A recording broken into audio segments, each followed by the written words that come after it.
دیکھیے یہ معاملہ اتنا زیادہ خطرناک ہے عقائد کا کہ لوگ ائمہ کے پاس آ کر اپنے عقائد کی توثیق کرواتے تھے کہ مولا یہ ہمارے عقائد ذرا آپ سن لیجیے، کیا ہمارے عقائد درست بھی ہیں یا نہیں؟ شاہ عبد العظیم جن کا تہران میں روضہ بھی ہے، کہ جن کے متعلق یہ بات ملتی ہے کہ ان کی زیارت کا ثواب ویسے ہی ہے جیسے امام حسین علیہ السلام کی زیارت کا ثواب۔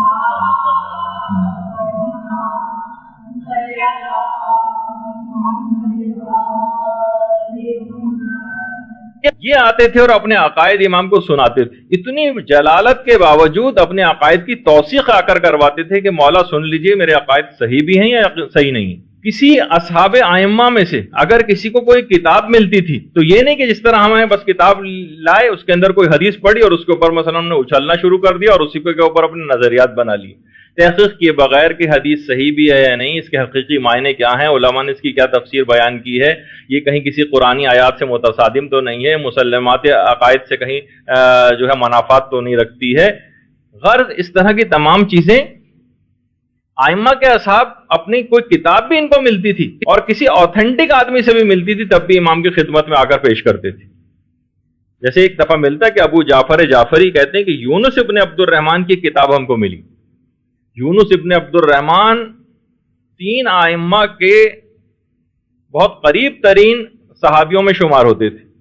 ان کے کتاب تھی یوم و لیلہ۔ لوگ امام کے پاس آئے، امام حسن عسکری علیہ الصلوۃ والسلام کے پاس،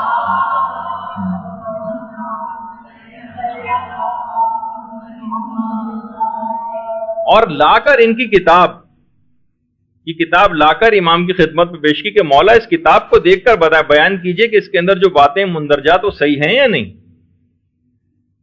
امام حسن عسکری علیہ السلام نے صفحہ بہ صفحہ اس کتاب کو دیکھا اور کہا کہ یہ میرا دین ہے اور میرے آباء و اجداد کا دین ہے اور یہ تمام کا تمام حق اور صداقت کے اوپر مبنی باقاعدہ۔ اور یہ بھی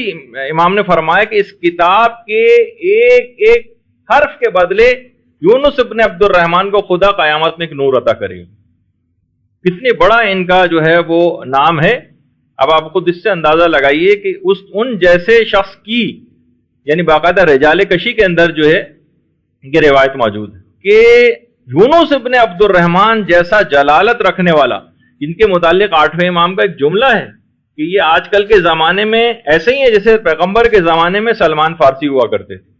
لیکن اس کے باوجود بھی یونس ابن عبد الرحمن کی کتاب کی توثیق آ کر لوگوں نے امام سے کروائی کہ مولا دیکھ لیں اس کے اندر عقائد صحیح بھی ہیں یا نہیں۔ اس سے آپ اندازہ لگائیں کہ عقائد ہر شخص سے نہیں لینے، ہر ذاکر سے نہیں لینے، ہر کسی بظاہر آج کل بہت سے دھوکہ باز قسم کے انکوالیفائڈ امامے پہن کر بھی آ گئے، اس سے بھی آپ کو ہوشیار رہنا ہے کہ افکار کہیں وہ لوگ تو نہیں پھیلا رہے۔ صرف یہ نہیں کہ صرف ہم شکلوں کو دیکھ کر دھوکہ کھا جائیں یا کوئی بہت زیادہ چرب زبانی آ کر کرے اور لفاظی آ کر کرے تو ہم اپنے عقائد اس سے لینا شروع کر دیں۔ اتنا زیادہ ائمہ اس معاملے میں سخت ہوا کرتے تھے، تو لوگوں نے آ کر توثیق کروائی۔ اسی طریقے سے لوگوں نے سامرہ میں 11ویں امام کے پاس آئے اور اللہم صلی علی محمد۔ ابھی میں تمہید باندھ رہا ہوں ساری، اس کے بعد پھر میں آپ کے سامنے پروف پیش کروں گا کہ آج کل کیا ہو رہا ہے۔ اور امام کے پاس آئے اور کہا کہ مولا فضل ابن شاذان نے کتاب لکھی ہے عقائد پر، آپ ذرا اس کتاب کی توثیق فرما دیں۔ فضل ابن شاذان انتہائی جلیل القدر عالموں میں شمار ہوتے تھے۔ امام نے ان کی کتاب ملاحظہ کی اور ایک جملہ کہا کہ پوری کی پوری کتاب صحیح ہے اور ینبغی تمہیں چاہیے کہ اس کے اوپر عمل کرو، یعنی امام نے باقاعدہ اس متعلق جو ہے وہ توثیق کی ان کی۔ اسی طریقے سے دیکھیے دینی مسائل میں بھی ہم کس سے پوچھیں، عقائد کے سلسلے میں بھی اور اس سلسلے میں بھی کہ ہمیں مسائل شریعہ بھی اگر معلوم کرنے، جیسے حسن ابن علی ابن یقطین، یہ ہمارے 8ویں امام امام علی رضا علیہ الصلوۃ والسلام کی خدمت میں آتے۔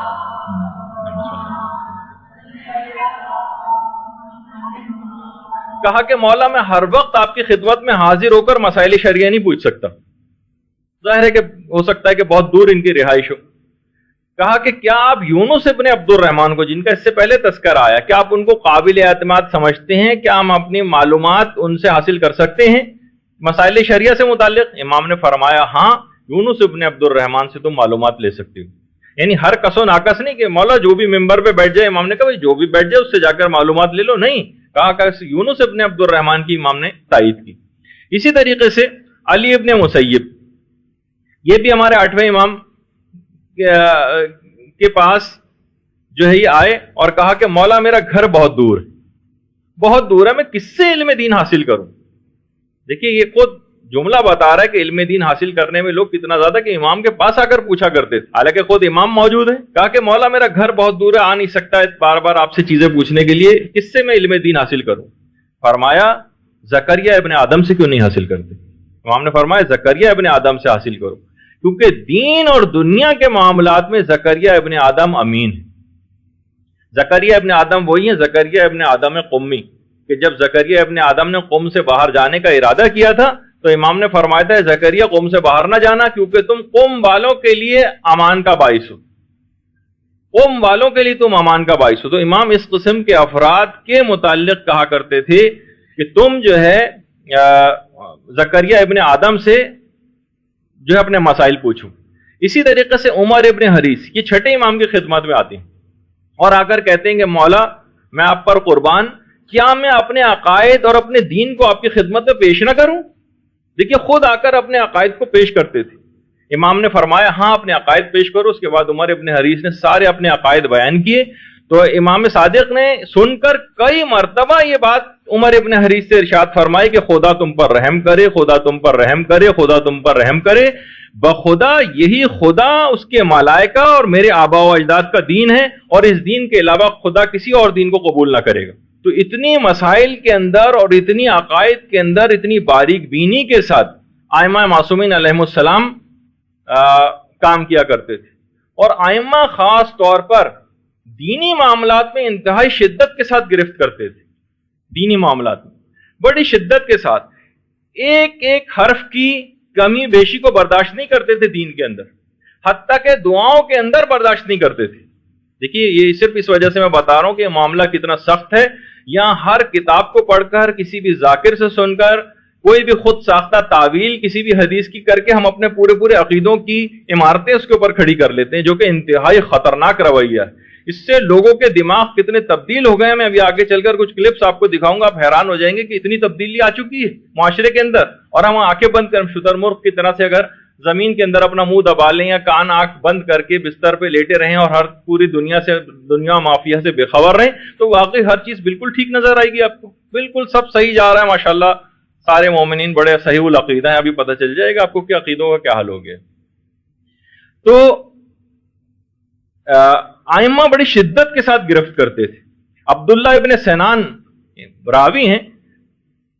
کہتے ہیں کہ ہم چھٹے امام کی خدمت میں آئے تو چھٹے امام نے ایک جملہ ارشاد فرمایا, اللہم صلی علی محمد,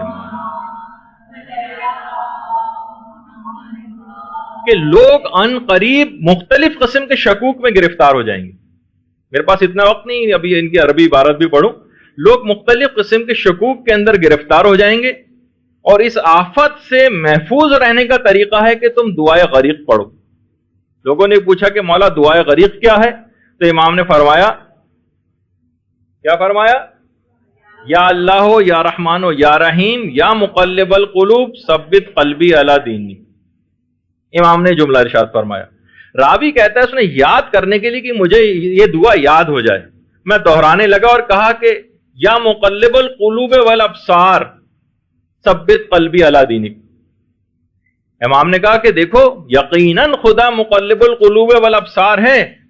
لیکن جو میں نے کہا ہے صرف وہ پڑھو, جو میں نے کہا ہے صرف وہ پڑھو. اور یا مقلب القلوب ثبت قلبی علی دینک صرف میں نے یہ بتایا ہے, اس میں ابصار کے لفظ کا اضافہ نہ کرو. دعاؤں تک کے اندر جبکہ حق بات کہی جا رہی ہے, خدا مقلب القلوب والابصار ہے, لیکن ائمہ نے کہا نہیں, اپنی طرف سے کسی جملے کا اضافہ نہ کرنا. یہی وجہ ہے جو ہم کہتے ہیں کہ نماز کے اندر ٹھیک ہے دل ہمارا بڑا چاہتا ہے کہ کاش تشہد کے اندر شہادت ثالثہ ہم پڑھتے, امیر المومنین کی ولایت کی گواہی دیتے, اگر خدا نے حکم دیا ہوتا بڑے ہم لوگ خوش ہوتے. لیکن یہ کہ اس عقیدے رکھنے کے باوجود کیونکہ پیغمبر نے نہیں پڑھی ہے اور ائمہ میں سے بھی کسی نے نہیں پڑھی, تم اپنی طرف سے اس کا اضافہ نہیں کر سکتے. جیسے مقلب القلوب والابصار, والابصار پروردگار یقیناً مقلب القلوب والابصار بھی ہے، لیکن کیا ہے کہ امام نے منع کر دیا کہ میں نے جتنا بتایا صرف اتنا تمہیں کرنا ہے، دعاؤں تک کے اندر اس بات کی اجازت نہیں دی۔ اور دیکھیے بہرحال یہی معاملہ آج بھی ہے، ایک پیغام اس کے اندر یہی ہے کہ دعائے غریق جو ہے آج کل خاص طور پر پڑھی جائے، کہ جس کے اندر ثبات قدم ہر لحاظ سے عمل کے اعتبار سے بھی ہمارے اندر رہے، اور ہم کہیں عقائد غیر حقہ پھیلانے والوں کے ہاتھوں کہیں نہ پھنس جائیں۔ چلیں ماشاءاللہ آپ یہاں پر آ گئی ہیں، آپ بات سن رہی ہیں، چیزوں کو سمجھ رہی ہیں، لیکن وہ افراد جو کہ دینی مدارس کا مثلا رخ نہیں کرتے یا ان سے دشمنی رکھتے ہیں کہ صحیح بات، تو وہ ظاہر ہے انہی طرح کی مذہبی محفلوں کے اندر جاتے ہیں جہاں پہلے سے وہی افراد سب کے سب ممبروں کے اوپر چھائے ہوئے ہیں، جن کی اکثریت ظاہر ہے کہ صحیح طور پر عقائد رکھنے والے یا تبلیغات کرنے والے لوگوں کی جو ہے وہ کمی واقع ہو گئی، لہٰذا یہ افراد ممبر کے اوپر بیٹھ گئے ہیں۔ تو آج کل اس دعا کی بڑی اہمیت ہو گئی ہے کہ انسان اس دعا کا بار بار ورد کرتا رہے۔ اچھا اب دیکھیے لوگوں کا ایک عجیب و غریب طریقہ ہے کہ جو ہر رتب و یابس جو بھی کسی مجہول کتاب میں بھی ان کو لکھا ہوا مل گیا اس کے اوپر یقین کر لیا، کسی بھی شخص کو ممبر پہ چرب زبانی کرتے سنا اس کی باتوں کو جزو ایمان بنا لیا، ذاتی خیالات اور ذاتی قیاسات کا نام اعتقادات اور ایمانیات رکھ لیا گیا، اور یہاں پر ہر شخص اپنے آپ کو آج کل اتنا زیادہ قابل سمجھنے لگا ہے، خاص طور پر میں مردوں کی بات بتاؤں آپ تو واقعی قابل مبارکباد ہیں، خواتین کے اندر یہ صورتحال خدا کا شکر ہے کہ ابھی پیدا نہیں ہوئی، لیکن کہ آپ بیٹھ کر بات سن لیتی ہیں، بڑی عظمت ہے آپ لوگوں کی، لیکن مرد حضرات تو ایسے غرور و تکبر کا شکار ہو گئے ہیں کہ کسی بھی صحیح عالم کے پاس بیٹھ کر کبھی بھی اپنے عقائد، ہر کوئی بھی شخص اپنے عقائد کو سنوانا بھی اپنی کسر شان سمجھتا ہے، ارے میں تو بالکل صحیح عقائد کا، ان عالم کو کیا پتا، یہ تو مثلا فضائل اہل بیت کو بھی صحیح طور پر نہیں سمجھ پاتے معاذ اللہ، اور اپنے غالیانہ خیالات اور اس کے اندر بہت سارے لوگ بڑے مغرور ہو کر بیٹھ گئے۔ تو بہرحال خواتین میں خدا کا شکر ہے کہ اس قسم کی بات نہیں، اور واقعی وہ دور لگتا ہے کہ آ گیا ہے جو پیغمبر اسلام کہتے تھے نا کہ وہ دور بھی آئے گا کہ لوگ حقیقی علماء سے اس طرح سے دور بھاگیں گے جیسے بھیڑیں بھیڑیے کو دیکھ کر بھاگتی، باقاعدہ یعنی بھیڑیں بھیڑیے کو دیکھ، حقیقی علماء سے ایسا دور بھاگیں گے۔ جامع الاخبار کی جو روایت ہے اس طرح سے لوگ بھاگیں گے، اور آج ہمیں نظر آ رہا ہے کہ علماء کے پاس کوئی بیٹھنے کو اس لحاظ سے تیار نہیں، ہمیں کہیں نظر نہیں آتا کہ کوئی افراد میں سے کوئی شیخ مفید کی، بڑے بڑے علماء کی کوئی کتاب پڑھتا ہو، شیخ صدوق کی کوئی کسی نے کتاب پڑھی ہو، شیخ مرتضی انصاری کی کسی نے کتاب پڑھی ہو، شیخ توسی کی کتاب کسی نے پڑھی ہو، علامہ مجلسی کی بھی سوائے ایک دو جو ترجمے ہو گئے وہ بھی شاید ہی کسی نے پڑھی ہو، شیخ بہائی کی کتاب کسی نے پڑھی ہو، علامہ ہلی کی پڑھی ہو، میر باقر داماد، موجودہ مراجع مثلا امام خمینی کی کتابیں ہیں اور دیگر مراجع کی کتابیں ہیں، اور اب کتنی افکار اور چیزیں ترجمہ ہو کر بھی آ رہے ہیں، لیکن ہمیں نہیں نظر آ رہا کہیں پہ بھی کہ لوگ ان بڑے علماء کی کتابیں کہیں پڑھتے ہیں۔ یہ ایک بہت خطرناک صورتحال ہو گئی۔ یہی وجہ ہے کہ آج کل کے دور میں بس ہماری جو فریضہ واجبی ایک لحاظ سے ہمارے جو ہو گیا ہے وہی جو کہ امام نے اپنی توقیع کے اندر جملہ ارشاد فرمایا تھا کہ وَأَمَّا الْحَوَادِثُ الْوَاقِعَةُ فَارْجِعُوا فِيهَا إِلَىٰ رُوَاةِ أَحَادِيثِنَا فَإِنَّهُمْ حُجَّتِي عَلَيْكُمْ وَأَنَا حُجَّةُ اللَّهِ، یعنی عام زندگی میں پیش آنے والے جتنے بھی مسئلے ان سب کے لیے ہمارے راویان حدیث یعنی مجتہدین کی طرف رجوع کرو، کیونکہ بہرحال یہ مجتہدین ہی ہیں جو کہ ائمہ کی طرف سے ہم پر حجت ہیں، جس طریقے سے ائمہ خدا کی طرف سے حجت ہیں زمین والوں کے لیے۔ تو بہرحال غیبت امام میں انہی مجتہدین کے پاس جا کر ہمیں صحیح تو ہر شخص سے نہیں لینے، عقائد کی بات لینی ہے، اور ہر شخص سے ہی ہم نے کوئی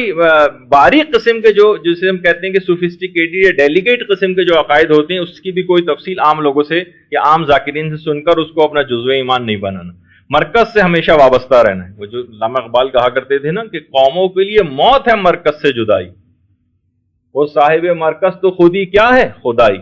تو بہرحال اگر مرکز سے انسان اپنا وابستگی برقرار رکھے ان علماء سے، ان مراجع سے، تو وہ کبھی بھی گمراہ نہیں ہو سکے گا۔ اور ان افراد جن کے بھی میں کلپس بھی آپ کو دکھاؤں گا، یہ جگہ جگہ تنزن لوگوں کو علماء سے جو ہے وہ برگشتہ کرتے ہیں اپنے ایک ایک جملے میں۔ یہ مولوی، یہ ملا، یہ مجتہد، بڑے سے بڑے مجتہد کو لے آؤ، وہ اس کی معرفت کا وہ معیار نہیں ہے وغیرہ، بھی بہت سی چیزیں آپ سنیں گی. یہ ان سے ان کو ہٹانا چاہتے ہیں تاکہ بہرحال جیسے میں نے اس سے پہلے کہا تھا ایک دفعہ کہ یہ پوری قوم ایک کٹی ہوئی پتنگ کی مانند بن جائے، پھر جس کی جب مرضی چاہے اس کو لوٹ لے.